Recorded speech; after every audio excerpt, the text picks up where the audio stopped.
그러면 이제 수술비를 얘기할 겁니다. 이거 다 적으셨죠? 이거 지울게요.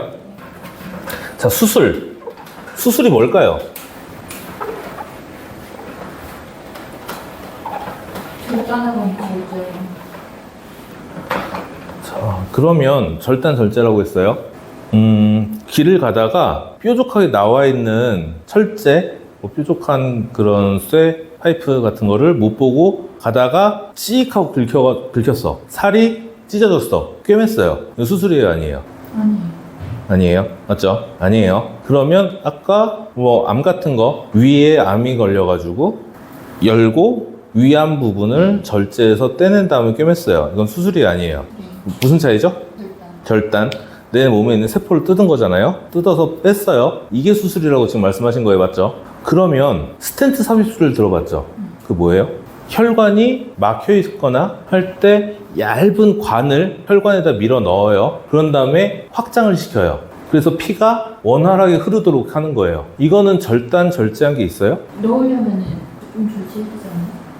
절단 절제는 일단 세포를 떼내는 거잖아. 지금은 절개만 해가지고 열어서 넣었죠. 그런 다음에 다시 덮었어요. 그럼 이건 수술이에요? 애매하죠? 갑자기 이상해지죠, 생각이? 수술일까 아닐까? 수술이긴 한데. 지금 근데 얘기했던 절단 절제는 아니잖아. 이상하죠? 왜일까? 제가 아까 연도 얘기했던 거 기억나세요? 몇 년 얘기했죠? 18년, 20년, 21년, 28년. 그쵸? 여기 하나 더 추가해 주세요. 2012년. 12년이요? 네. 2012년. 그 이후에 가입한 모든 보험에서는 방금 얘기한 스텐트 삽입술의 수술입니다. 근데 2012년 이전에 2011년이나 이럴 때 가입했던 모든 보험은 스텐트 삽입술은 수술이 아니에요. 왜 이렇게 됐을까? 여기 있어요. 자, 말씀하신 대로 절단, 절제, 특정 부위를 잘라내거나 특정 부위를 잘라서 없애. 그러니까 떼내야 돼, 결국엔. 그래야 수술이야. 근데 스텐트 삽입술은 떼내는 건 없었죠. 그래서 여기 나와 있어요. 이 문구가 2012년 이후에 삽입이 됐어요. 신의료기술평가위원회에서 인정받은 기법은 수술로 인정한다. 이해되세요? 그럼 2012년 전에 가입한 거는 무조건 리모델링 해요? 그렇죠. 그게 2012년, 제가 2011년부터 2014년까지 약관을 다 뜯었어요. 2012년 4월에 추가가 됐습니다, 이 문구가.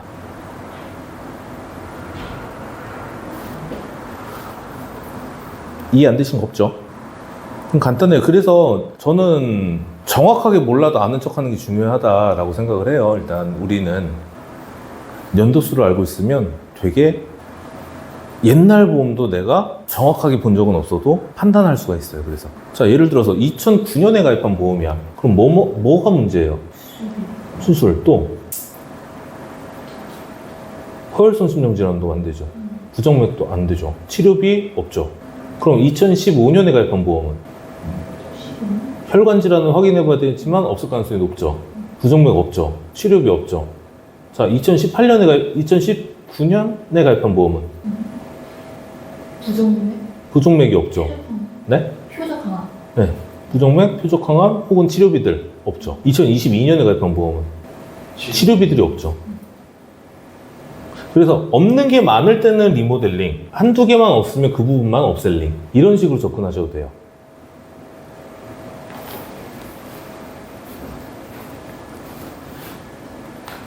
그래서 수술비 같은 경우 보면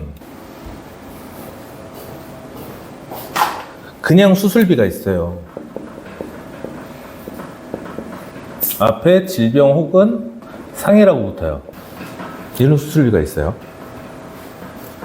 그리고 종수술비라는 게 있어요. 종수술비 들어보셨죠? 아직 못 들어보셨구나. 종수술비 같은 경우에는 이 수술비는 질병으로 인한 수술이면 다 줘요. 동일한 금액을. 상해로 수술하면 다 줘요. 동일한 금액을. 근데 종수술비는 수술의 종류, 수술의 부위에 따라서 차등 지급해요. 근데 그게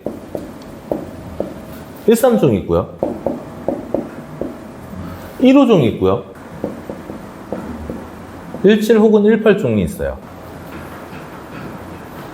그리고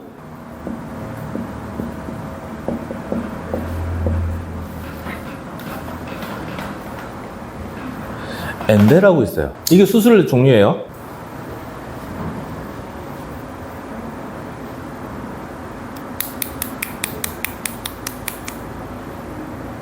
여기까지 다 이해되시죠?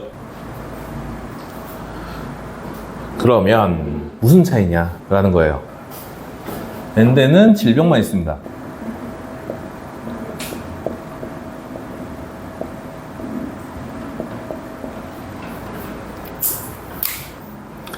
자, 모든 수술에서 준다 그랬어요. 단 임신 출산이나 이런 것들 몇 가지 예외 조항은 다 있어요. 안 주는 것들. 그런 것들을 제외하고는 모든 수술에서 다 줘요. 하지만 모든 것을 다 주다 보니까 보험료가 비싸고 가입 가능한 보상 금액 한도가 낮아요. 많이 받아봐야 한 40만 원이에요. 그런 걸 위해서 보험료는 한 2, 3만 원, 1, 2만 원은 내야 돼요. 뭐 물론 생각에 나름에 따라서 좋기도 해요. 그래서 저도 이거 많이 가입했어요.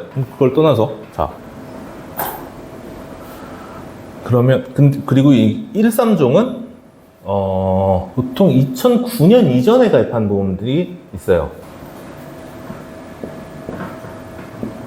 이렇게 보시면 돼요. 2010년대부터는 13종은 없다라고 보시면 돼요. 제가 이 얘기를 왜 할까? 제가 이 얘기를 왜 했을까요? 일상용이 좋아서 그죠? 좋다는 소리 많이 들었죠. 그렇죠. 13종 옛날 보험이 좋은 이유 중에 하나가 13종이 있어서다. 이 소리 많이 들었죠. 지금 그래서 이렇게 대답한 거잖아. 그렇죠? 근데 제가 이걸 왜 물어봤을까요? 난 아니라는 소리 하려고. 물론 13종 좋은 거 맞아요. 13종이 좋은 이유가 뭐예요? 지금은 안 되는 제왕절개 되고요. 요식금 되고요. 그래요. 그거 이거에 할게. 치조골. 요거 있어요. 근데 이게 모든 임플란트가 치조골 이식술이 되는 게 아니죠. 임플란트 중에 일부 조건들만 그거예요. 어쨌든 되는 거 맞아. 맞는데 문제는 뭐예요? 내가 아까 수술 관련해서 몇 년이라고 얘기했죠? 수술 관련해서 몇 년도 확인하라고 그랬죠? 2012년. 그럼 얘는? 그쵸? 얘는 그러면 그 지금 얘기했던 제왕절개나 요실금이나 치조골 이식술이나 이런 거 되는 대신에 스텐트 삽입술이나 복강경이나 돼요, 안 돼요? 그런 차이가 있다고요.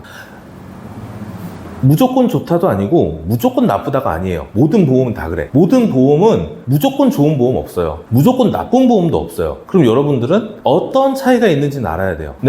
제가 지금 여기서 13종을 얘기한 이유는 뭐냐면 13종이 있는 게 나쁘니까 해지해라가 아니야. 다만 13종이 있으니까 나는 수술비가 걱정이 없어 라고 하는 사람들이 문제예요. 왜? 그 사람들은 최신 의료 기술은 안 되니까. 이해되시죠?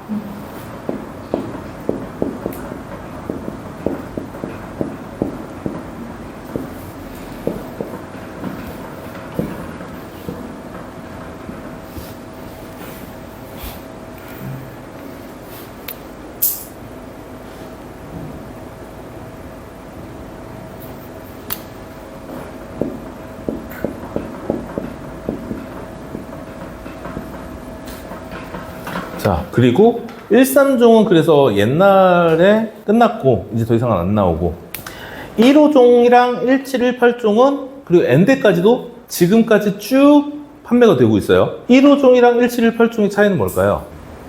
그 심각한 차이. 심각한 차이가 뭐야? 자, 1호종 같은 경우에는 급여건, 비급여건 수술은 다 줘요. 급여건, 비급여건 수술은 다 줘요. 근데 1718종은 비급여 안 줘요. 대신에 얘는 시술도 줘요. 예를 들어서 아까 길 가다가 꼬챙이에 살이 찢어졌어. 꿰맸어. 1호종 줘요, 안 줘요? 안 줘요. 1718종 줘요. 좀 요새인데 1호종은 급여 비급여 다 주는데 17종은 급여만 준다고? 네.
아까 얘기했던 얘는 시술은 돼요. 1718종은 시술이 돼요. 대신에 비급여가 안 된다 그랬죠. 한동안 메리츠가 얘네만 팔았어. 1호종 안 팔고. 비급여는 안 하고 급여만 준다. 대신에 우린 시술도 해줄게 하면서 팔았는데 지금은 1호종 다시 팔고 있고요. 그래서 모든 보험사가 1호종이랑 1718종을 같이 갖고는 있어요. 그리고 수술을 구분을 하는 거는 그냥 일반 수술비랑 13종, 1호종은 부위와 아까 얘기했죠. 부위와 수술 방법을 가지고 종을 구분한다 그랬어요. 예를 들어서 1호종 같은 경우에는 5종이 제일 돈을 많이 주는 거잖아요. 이건 거의 모든 개두, 개흉, 개복 내 몸을 열어야 돼요. 5종을 받으려면. 심장을 수술할 때 여기 가슴을 열어서 하면은 5종이고요. 아까 얘기했던 스텐트 수술 있죠. 그거는 혈관안을 뚫어가지고 이렇게 밀어 넣는단 말이에요. 심장 수술인데도. 그러면 3종이에요. 이런 식이에요. 부위는 같은 심장인데 어떤 방법으로 하느냐에 따라서 종이 달라진다. 그런데 17종이랑 엔데는 갑자기 다른 얘기가 나왔어요. 코드라고 되어 있죠. 근데 또 웃긴 게 얘는 수술 코드고 얘는 질병 코드야. 이거 질병 코드랑 수술 코드가 다르다. 그리고 이 질병 코드는 아까 우리가 얘기했던 C 코드든 I 코드든 그런 것들이고 수술 코드는 또 별개로 다른 게 있어요. 요거에 대한 거. 그래서 이거에 대해서는 여러분들께 추가적으로 더 알아보시면 돼요. 어쨌든 수술 코드라는 게 별도로 있어서 그 코드가 맞는 수술에 대해서만 이 종을 따져서 돈을 준다. 혹시 이 수술 코드도 보험사별로 코드가 다른가요? 아니요, 같아요. 이게 13종, 1호종은 부위가 병법으로 종 구분한다는 거고 네. 17종은 수술, 얘는 질병이고 저 질병 상해 수술비는 그냥 이렇게 가면 돼요. 제가 왜 이렇게 정리를 했냐면 뒤에 나온 수술이 다 그거예요. 마지막으로 매회 지급. 그러니까 예를 들어서 그거예요. 같은 질병인데 재수술을 하는 경우 주냐 안 주냐. 매회 지급은 준다예요. 재수술 했을 때 1년 이내 재수술을 했을 때 안 주는 게 매회 지급이 아닌 거예요. 자, 그러면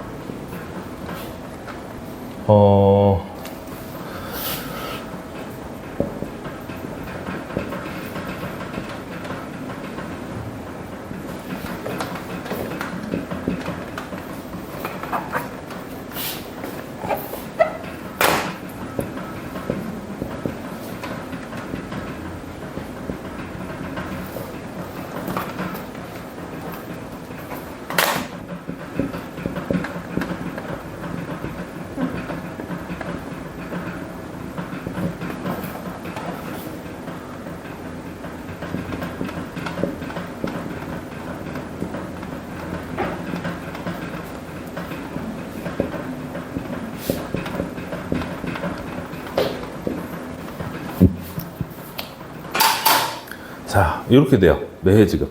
13종이 옛날 거다 보니까 다 지급이 되고요.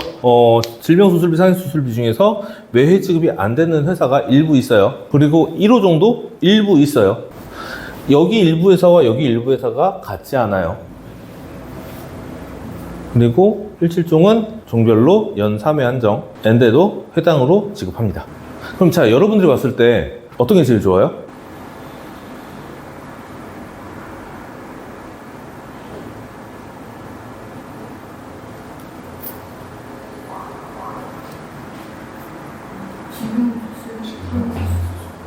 이거? 이걸 수도 있어요. 욕을 하시는 분도 있고, 욕을 하는 사람도 있고. 다만 여러분들의 기준을 이제 정하셔야 돼요. 저는 장단점을 다 설명을 드린 거예요. 여러분들 기준이 어느 쪽으로 가든지 그걸 토대로 고객한테 설득력이 있으면 돼요. 근데 이거 그 옛날에 13종 수술비가 있어요? 그럼 그 담보는 냅두고 추가로 가입해도 상관없는 거예요? 맞죠? 아까 제가 했던 말이 그거잖아요. 13종 수술비가 참 좋은데, 좋은 거 맞아. 지금 보장 안 되는 것들이 있으니까. 그런데 얘 하나 믿고 다른 거 난 수술비 더 이상 필요 없어라고 하면 문제라니까. 그럴 거면 나쁜 보험이지. 왜? 얘는 암내심 쪽이 취약한데, 큰 질병들 신의료 기술이 취약한데.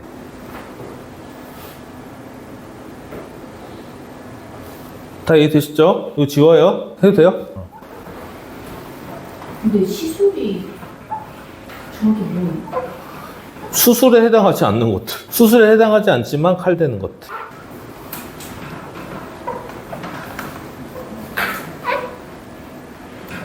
대표적인 예가 있어요. 뭐 청성봉합술 찢어진 거 꼬매는 것도 시술이죠. 아니면은 그 허리 디스크 환자들 풍선 삽입술 이런 거 들어본 적 있으세요? 네. 그거는 그럼 아까 그거 다쳐가지고 깨민 것도 시술이에요? 네.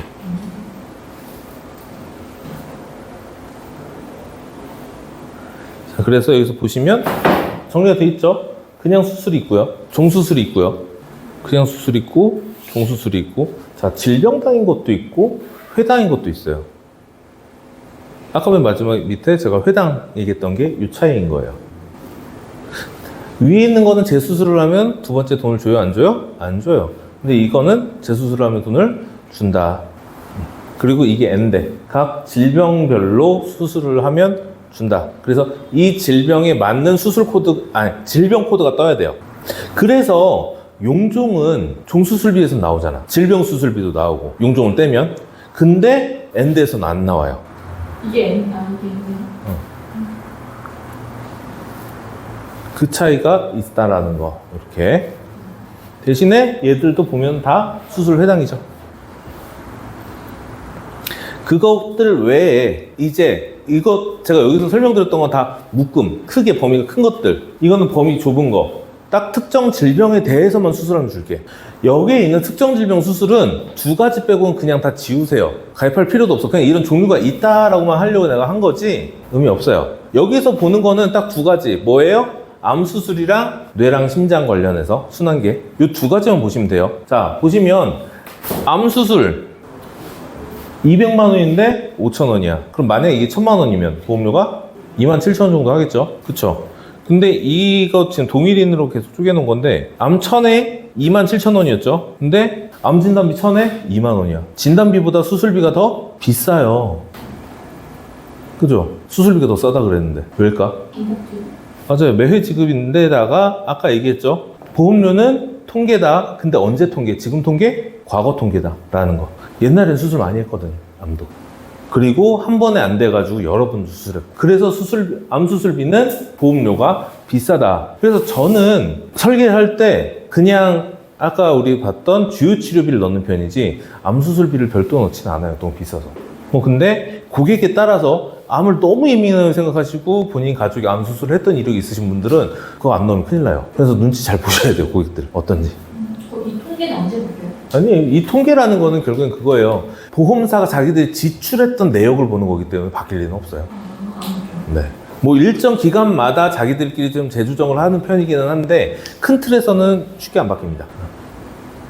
그리고 그 다음은 아까 제가 뇌랑 심장 얘기를 했었죠. 자, 여기 심장이랑 뇌 합친 게 있고요. 뇌랑 심장 각각인 거 있어요. 그러면 얘랑 얘를 동시에 준비를 해놓으면 얘가 없어도 될까? 혹은 얘를 준비를 하면 얘랑 얘는 없어도 될까? 무슨 차일까요? 이해 못했어요. 자, 뇌 수술이죠. 심장 수술이죠. 심장이랑 뇌 수술이죠. 그렇죠? 그러면 왜 구분을 지어놨을까? 그냥 이거 두 개만 있으면 얘가 없어도 되는 거 아니에요? 저는 다른 범위가 다른가? 왜?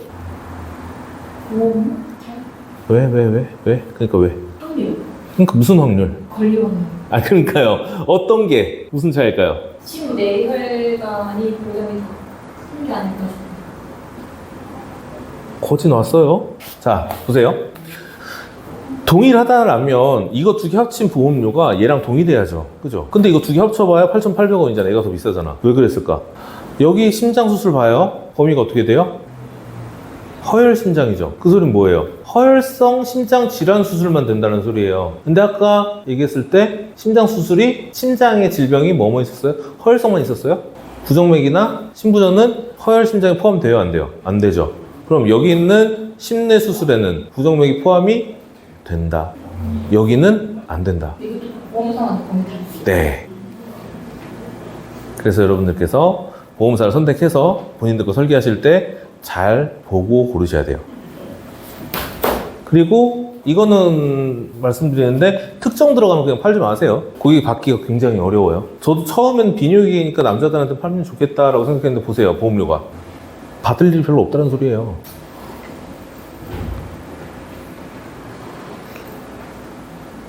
그리고 입원비 아까 말씀드렸죠. 요새는 입원 잘 안 시킨다고. 근데 보험료가 어떻게 돼요? 자 보세요. 우리 20년 납 100세 만기로 보통 가입시키죠. 질병 입원 일당 얼마예요? 10,000원 받기 위해서 이거 40살이신 분 설계했던 거거든요.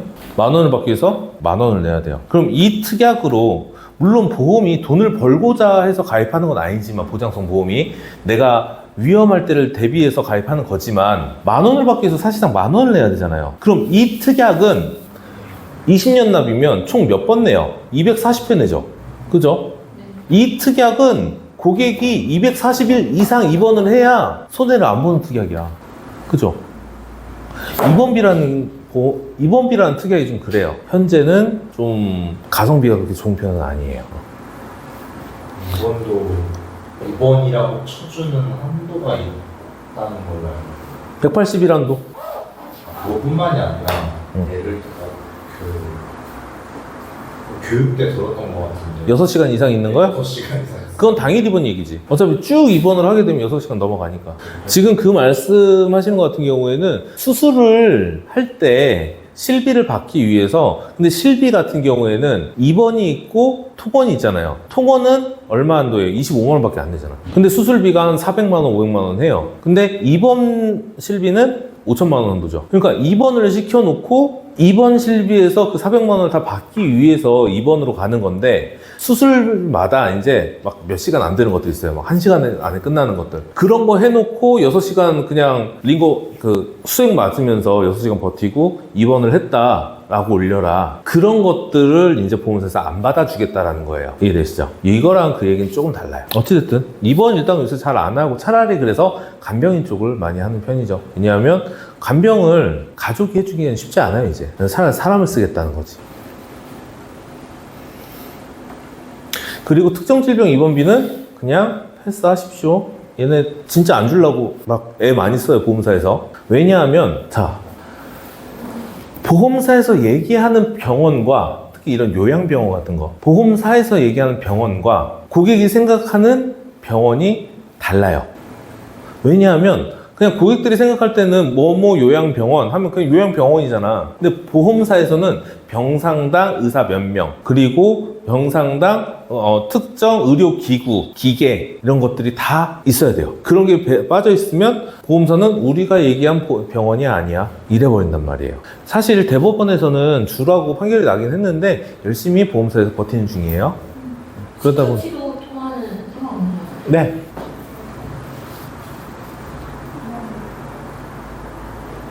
그리고 사망과 후유장애. 사망은 그냥 이건 외우세요. 주계약 때문에 들어가는 상해 사망을 제외하고 질병 사망이나 혹은 추가로 다른 사망을 넣겠다라고 하면 그냥 생명보험으로 가시면 됩니다. 손해보험사에서 사망 넣지 마세요. 돈 아까워요. 왜? 상해 사망은 일단 기본적으로 확률이 적죠. 아까 얘기했듯이. 질병 사망은 이거야말로 진짜 돈 아까운 이유가 뭔지 아세요? 질병 사망이라는 담보는 손해보험밖에 없어요. 생명보험은 그냥 일반 사망이니까. 그죠? 근데 질병 사망이 손해보험에 있는 모든 질병 사망은 보시면 80세 만기예요. 80세 전에 질병으로 사망해야 돼요. 이 확률이 얼마나 될까? 100세도 있잖아요. 없어요. 없어요? 네. 질병 사망은 100세 만기 없어요. 80세 만기면 말씀하신 대로 확률이 거의 없다라고 그랬죠. 근데 보험료 보세요. 너무 비싸죠. 그래서 사망담보 넣고 싶으시면 그냥 생명보험을 넣으시는 게 답입니다. 후유장애도. 아니요? 이제 지금부터 후유장애 얘기할 거예요. 다만 이제 후유장애 좀 얘기가 달라요. 질병 후유장애가 참 좋은데 얘는 좀 비싸고, 일단 후유장애가 아까 제가 뭐라 그랬어요? 완치가 안 되는 거다라고 얘기했죠. 그죠? 대표적인 게 뭐가 있을까?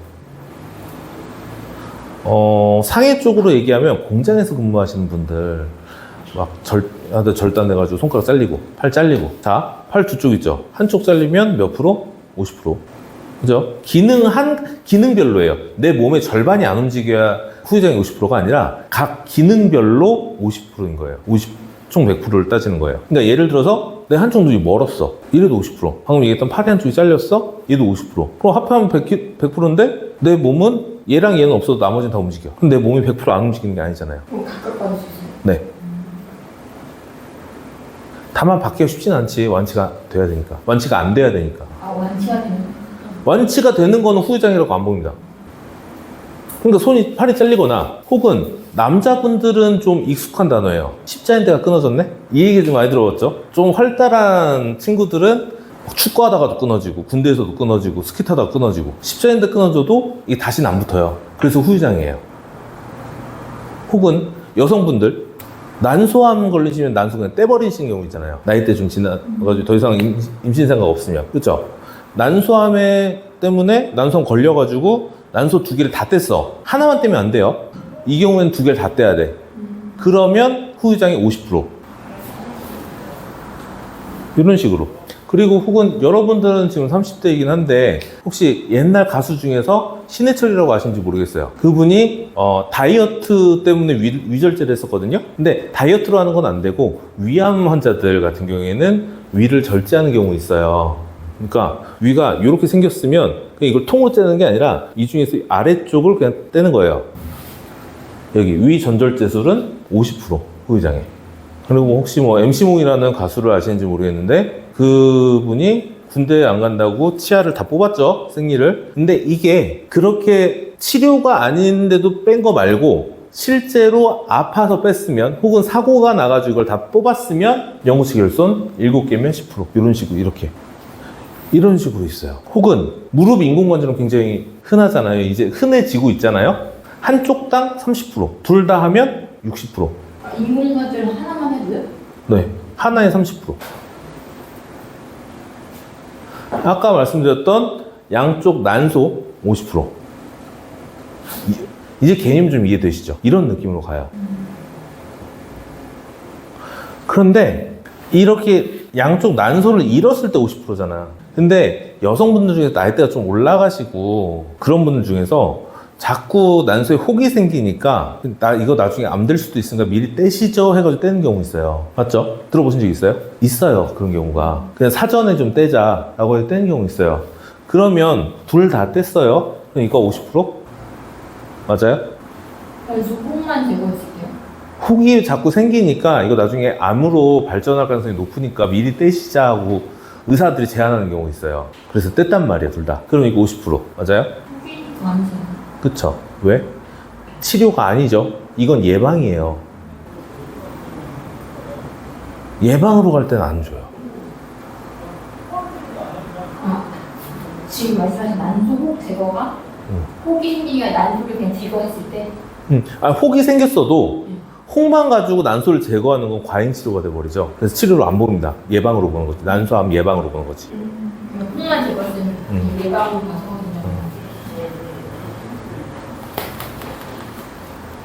그리고 이제 여러분들께서 고객들을 만나다 보면은 한 2010년대 초중반 한 2013, 14년에 보험회사도 딱 한 군데야. 흥국화재를 가입하신 분들이 보면은 보험료 한 4만 원에서 5만 원 사이에 딱 가입이 되어 있고요. 그냥 정확하게 4만 원 아니면 5만 원 이래요. 4만 5천 원 이런 경우도 있긴 하지만 그랬는데 딱 그래서 보장보석을 열어보면 해당 보험이 다른 거 아무것도 없고 질병 후유장애 5천만 원만 들어있는 경우가 있어요. 지금 후유장애 하니까 말씀드리는 거예요. 딱 그것만 들어있어요. 다른 거 아무것도 안 들어있어. 이거 뭘까? 왜 가입한 거지? 질병 후유장애 좋아서? 좋기는 해요. 근데 진짜 질병 후유장애로 가입한 걸까요? 그거 치매보험이에요. 그분들은 다 그거 치매보험으로 알고 가입하셨어요. 뚜렷한 치매? 이게 중증 치매거든요? 그러면 3천만 원 나오니까.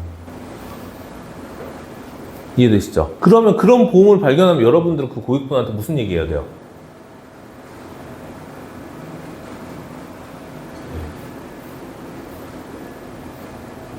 아, 진단비만 있으니까 아니지. 맞아.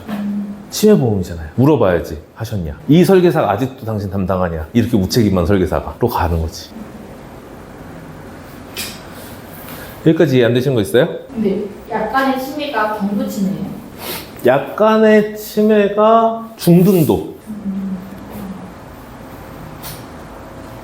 그 CDR 기준이 뭔지. CDR 2.3.4 정도. 네, 맞아요. 그건데 이게 어느 시점에 그 정도 점수를 주는지. 그거는 이거 측정하는 분류표가 따로 있어요. 그거 보셔야 되고.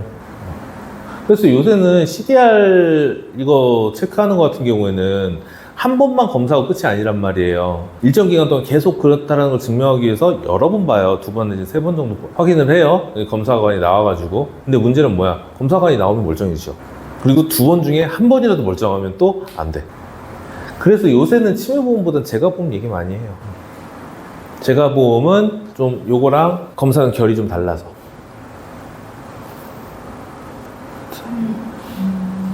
후유장애는 CDR을 안 가요? 네, CDR로 안 갑니다. 장기간 공부만 가요? 네. 장기간 등급은 한 번 받으면은 쭉 가는 거예요? 아니요. 계속 갱신시켜야 돼요. 꾸준하게 검사도 받고. 근데 그거에 대한 거는 지금 계속 제도가 바뀌고 있어서 뭐 원래 한 번 받으면 해마다 혹은 2년에 한 번씩 받아야 된다 뭐 이런 얘기가 원래는 그랬는데 그걸 좀 더 길게 하겠다, 뭐 개편하겠다 이런 얘기 계속 나오다 보니까 그 부분은 조금 더 두고 가봐야 돼요. 어쨌든 CDR 쪽도 받는 것보다는 그쪽이 조금 더 수월하다라는 거. 그래서 후유장애까지 이해되시죠? 다만 이제 후유장애 같은 경우에 질병 후유장애가 아까도 이게 치매도 되고 뭐 다른 되는데 비싸요. 넣어주면 참 좋은데 비싸다라는 거. 그래서 상해 후유장애라도 좀 넣는 분들이 계시는데 이 부분은 후유장애는 일단 기본적으로 여러분들이 단독으로 받아내기는 쉽지 않아요. 보통 금액도 크다 보니까 보통 손해사정사 함께 합니다. 그리고 받기까지 좀 시간이 걸려요. 그래서 고객과의 관리도 좀 많이 중요한 담보가 후유장애다라는 거 알아두시고요. 마지막으로 실비. 실비는 현행 실비 위주로 설명을 드릴게요. 일단 4세대 그리고 앞으로 5세대 나올 거다라는 얘기는 계속 있죠. 4세대 같은 경우에는 급여 80%, 비급여 70%를 보장해 주죠. 그리고 중요한 건 사실 이 부분이죠. 3대 비급여에 대해서. 도수치료, 주사, 영상 촬영 이런 것들은 연간 한도를 다 정해놓고 이거 이내로만 해라 라는 거잖아요. 사실 실비는 계속 끊임없이 도수치료와의 싸움이라고 보시면 돼요. 그러다 보니까 이제 다음 5세대는 경증에 대해서는 보장을 안 해줄 거다라는 예상을 많이 하고 있죠. 지금 모두가. 다만 4세대 실비가 단점이 저는 앞에 세대보다 자기부담금이 더 커지는 것보다도 4세대의 단점은 저는 이쪽보다는 다른 걸로 보고 있어요. 약관에서 이제 보여드릴 건데 그거 있어요. 비급 항목으로 1년에 100만 원 이상 청구해서 받으면 실비 보험료가 내년에 2배가 돼요. 알고 계시죠? 4세대가요? 네. 300만 원 이상 청구해서 돌려받으면 내년 보험료가 4배가 됩니다. 왜 저를 그렇게 보세요? 몰랐어요. 이게 3세대까지는 내가 얼마를 쓰던 간에 보험료가 할증 붙고 이런 게 전혀 없었는데 4세대부터 그게 나왔어요. 근데 이 얘기를 그렇게까지 많이는 안 하더라고. 그러니까 4세대가 비급여 항목으로 연간 100만 원 청구하면 2배 오르고 네. 급여 비급여 합쳐서 300만 원. 아니요. 그 비급여로만 300만 원. 급여는 괜찮고 비급여 300만 원 청구하면 4배 오르고. 네. 단 중증질환에 대해서는 그렇게 할증 안 붙입니다. 근데 중증질환이 아닌 것들이 뭐 있어요? 도수치료, 수액. 근데 이게 보장받는 금액이 100만 원이에요? 아니면 청구하는 금액이? 받은 금액. 받은 금액이, 수령금액이?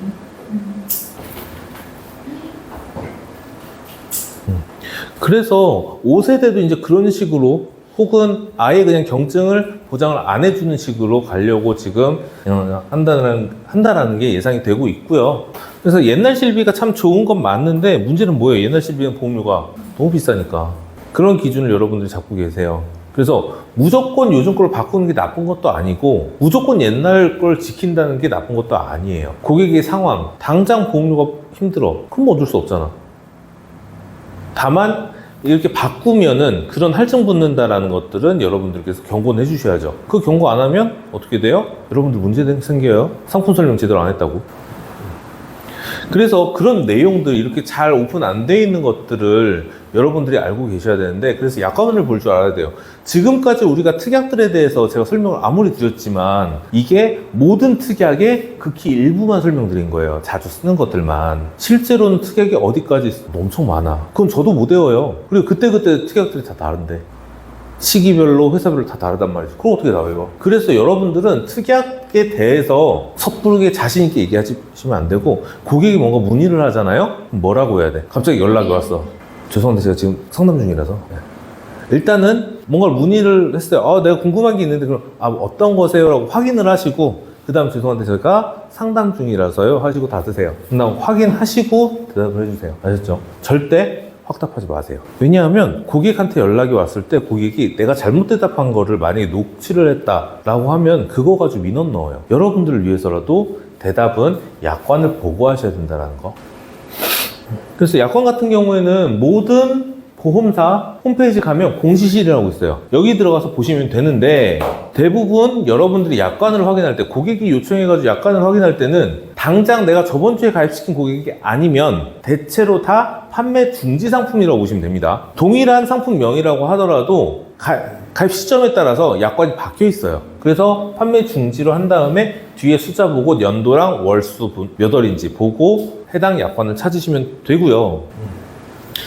그래서 이렇게, 자, 여기서도 보면은 소외감을 별도 구분한다라는 거, 암진단비 가지고 소외감 별도 구분한다라는 게 상품 설명서에서는 없었는데 약관은 있어요. 혹은 실비, 아까 말씀드렸죠. 100만 원 이상, 100만 원 미만으로 내 청구해서 받았어. 그러면 현행 보험료 그대로 갑니다. 단 나이를 먹어서 올라가는 거는 올라가요. 어쩔 수 없이. 다만 청구해서 받은 걸로 인한 할증은 없다고. 근데 여기서 보시면 100만 원을 넘어가면 보험료가 200%가 되죠. 그 소리는 뭐예요? 기존 보험료의 2배가 된다는 소리잖아. 그리고 여기 중간에 보면 300%, 400%까지 여기 차등이 있어요.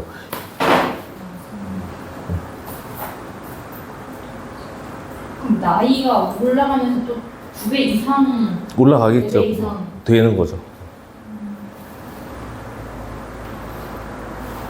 그럼 할증이 2개인 거네요. 그쵸. 나이 할증은 뭐 어차피 기본인 거니까. 나이 할증, 청구 할증 이런 거. 그냥 그렇게 이해하셔도 돼요.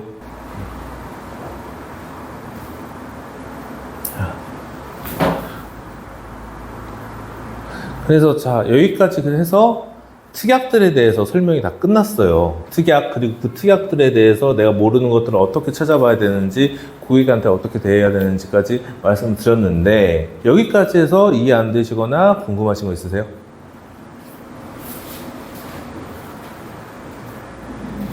아까 그 여쭤보는 암통지 약간 이런 거 여쭤보는데 그 끝나거든요.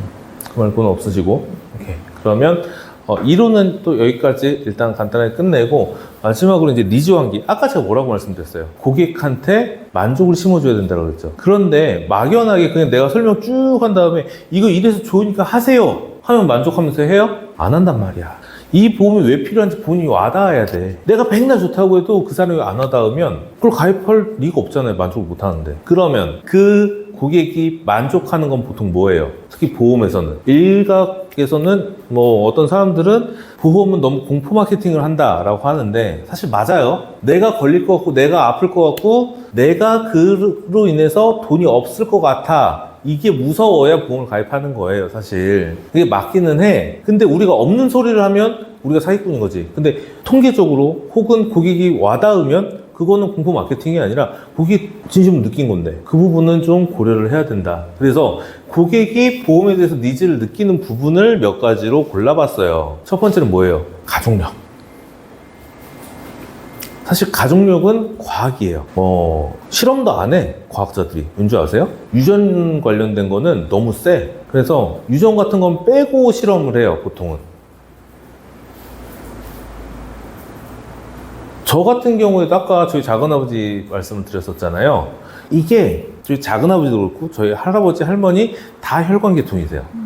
그래서 저도 제 보험이 혈관이 어마어마하게 준비되어 있어요. 근데 저는 암 쪽은 준비를 하나도 안 해놨어요. 여러분들도 이렇게 하시라는 게 아니라 저같이 가족력을 세게 본 사람은 그거에 대한 공포감이 이미 기본적으로 있어요. 근데 본 적이 없는 암 같은 경우에는 걱정이 덜한 거지. 그러니까 자꾸 여유가 생길 때마다 암도 같이 준비하는 게 분명히 맞는데 객관적으로는 자꾸 혈관만 늘리고 있어요, 저는. 계속 고민하는 게 혈관 또 이거 늘려볼까? 저거 늘려볼까? 계속 그런 생각하고 있단 말이에요.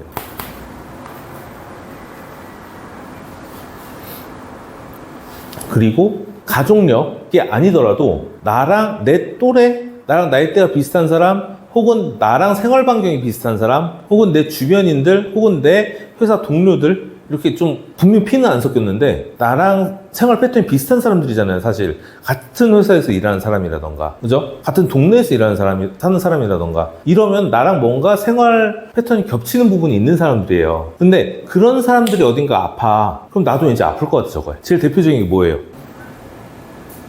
지금 두 분 나이대는 잘 모르시는데 한 50대 이상만 돼도 이 단어 꺼내면 그거 나도 걱정돼 라고 하는 게 있어요. 백내장. 고고당은 당연하고, 고고당은 근데 그냥 고혈압, 고지혈증, 당뇨만 가지고 강조할 게 아니죠.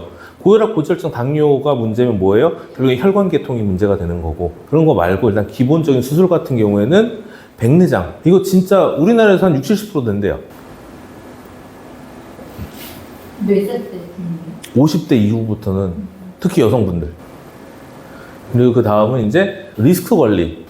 이거는 사실 제 경험이기도 해요.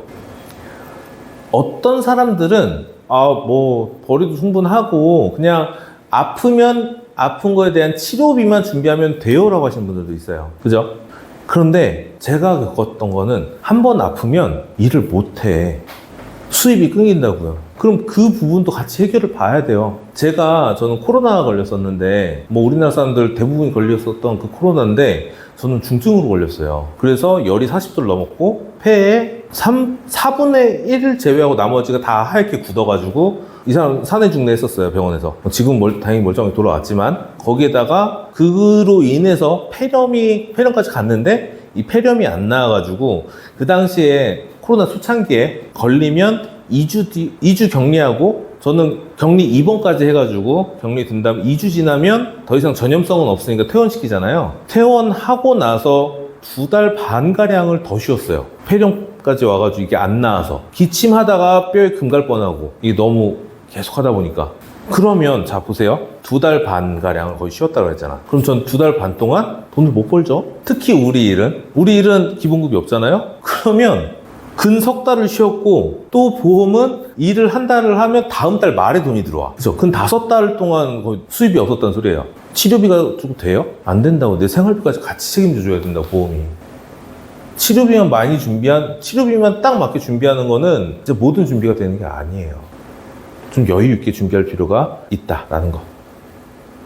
간단하게 정리했고, 이제 좀 보세요. 기사들. 암도 그렇고, 뇌랑 심장도 그렇고, 다 가족력이 아주 크다라는 거. 그래서 혹시 두 분은 가족력 같은 거 있어요? 당뇨?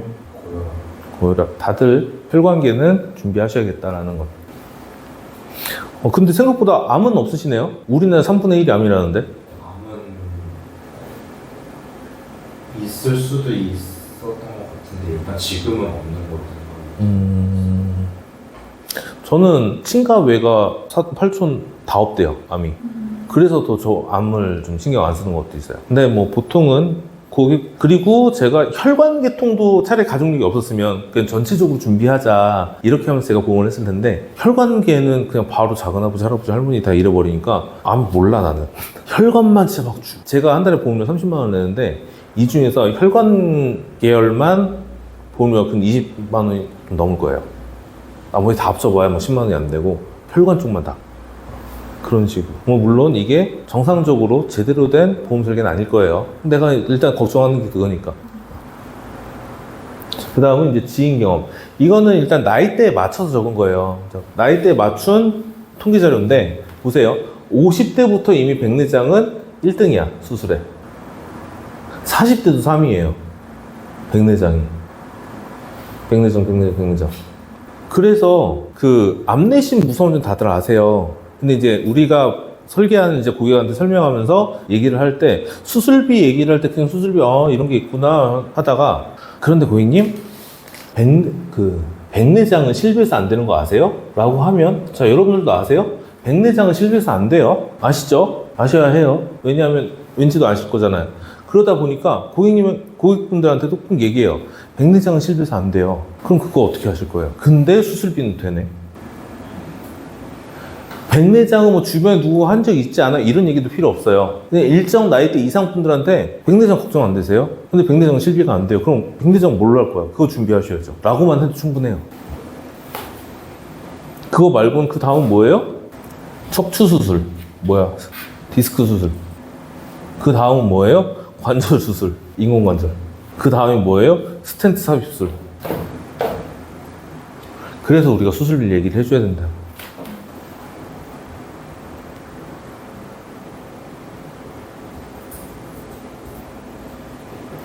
그리고 이제 리스크 관리 아까 말씀드렸잖아요. 한 달 생활비. 이게 생활비예요. 식료품, 음료, 주류, 담배, 의류, 주거, 가정용품, 보건, 교통, 통신, 오락, 교육, 음식, 기타. 한 가정, 3인 가정이 생활하는데 대충 300만 원. 이게 좀 옛날 거긴 한데 300만 원, 뭐 400만 원 이렇게 든대요. 아까 제 케이스도 말씀드렸죠. 석 달에서 5달을 쉬어버렸다고. 그러면 치료비 제외하고 나한테 얼마 필요해? 한 2, 3천 원 있어야 되는 거예요, 저도. 그리고 이 생활비의 소비 지출에 관련된 것들을 다 보면은 현대인들이 보편적으로 갖고 있는 게 여기는 없어요. 뭘까? 대출. 요새 대출 없는 사람 없잖아. 보편적인 가정에서 대출 없는 집 없어요. 뭐 집 때문이든 뭐 차 때문이든 대출이 있단 말이야. 그럼 이거 플러스 알파죠. 그런데 암이든 뇌든 심장이든 한번 아프면 치료하고 치료 끝났으니까 이제 바로 일해야지 돼요? 안 돼요. 일정 기간 쉬어야 된다고요. 회사에서 안 자르면 다행이지 무급으로라도 휴가 처리로 해주면 다행이죠. 유급 휴가는 꿈도 꾸지 말아야죠. 안 자르고 나중에 다 나으면 복귀해라 라고 해주면 감사한 거예요. 그러면 급여가 없는데 생활비 뭘로 할 거야? 라는 거죠. 그래서 어느 정도는 좀 여유 있게 보험을 구성할 필요가 있다. 치료비만 생각하실 게 아니라면.